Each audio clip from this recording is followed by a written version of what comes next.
justice and peace and equality. You know what? They will see. I'm a steer from the back. Okay. Because I think that's like a shepherd. You know what I mean? Yeah. What made you operate in that fashion? Because you got to get these brothers game, man. yeah. These brothers slipping, bro. They slipping on their pimping. Yeah. So when it boils down to it, I trust my wife. Okay. Okay. Because as I met you through my wife. Right. You and her had worked together for almost a year. Yes. Before I ever actually even saw you face to face. Wow. Wow. So, but that came because number one, I know my wife. Right. I know what she represents. I know that she's going to represent our household well, and I know what I bring to the table. Exactly. So I'm not insecure. Okay. And I know the conversation that we have. I know that we talk about everything, most things, everything before it happens or during the course of it happening. Okay. Which gets us to a point where she can go out and do these things, or part of the stuff has already been planned. The funny thing about this conversation we have right now is that we just coming up on our 5th year of marriage. Oh, wow. And we realized about maybe a month ago that we've accomplished everything on our 5-year goal sheet. And we just sat back like in awe that we actually accomplished all these things that we put on paper. We had no idea how they were going to come to pass. Wow. But we said this is what we wanted to do, and we behind the scenes put the work in, and here we are today.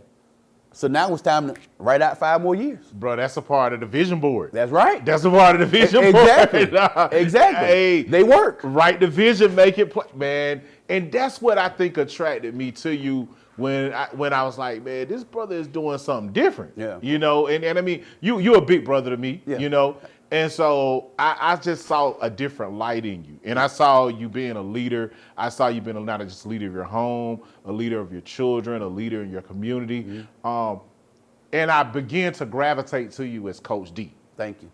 Coach D. Yeah. You know, because people didn't know who Coach D was. Right.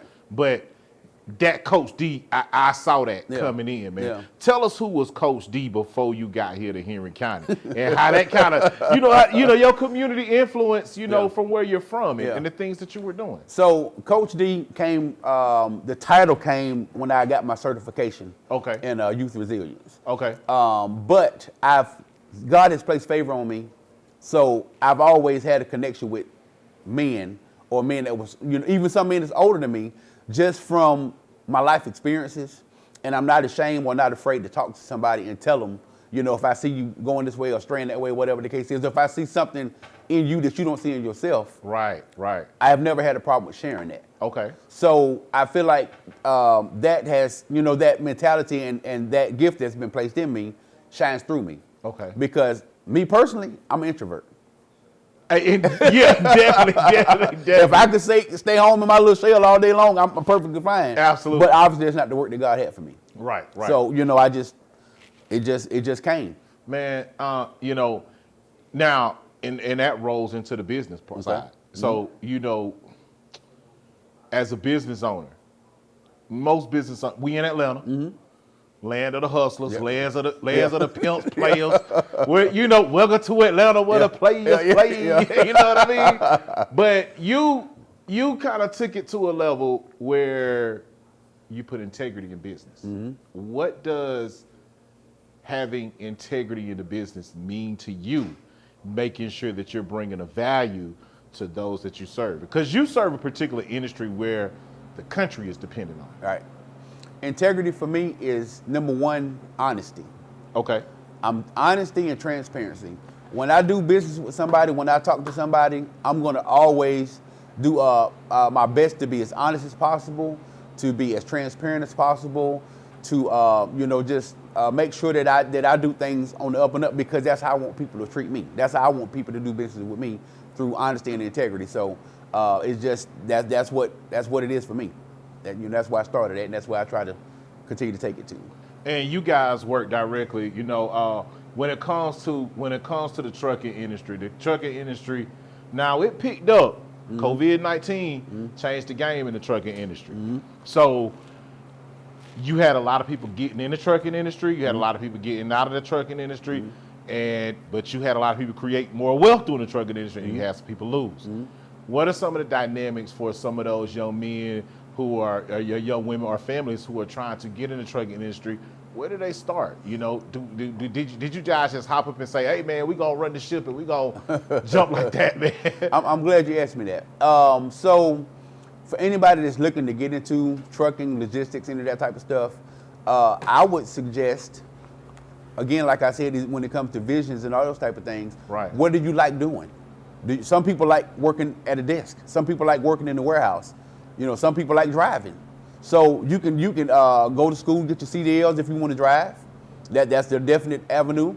You can go buy a truck if you want to be a fleet owner. Okay. You know, you can work in the warehouse if you feel like you want stability of being indoors and, you know, learning how to do inventory, those type of things. Right. You can go out, you can take a course and become a dispatcher.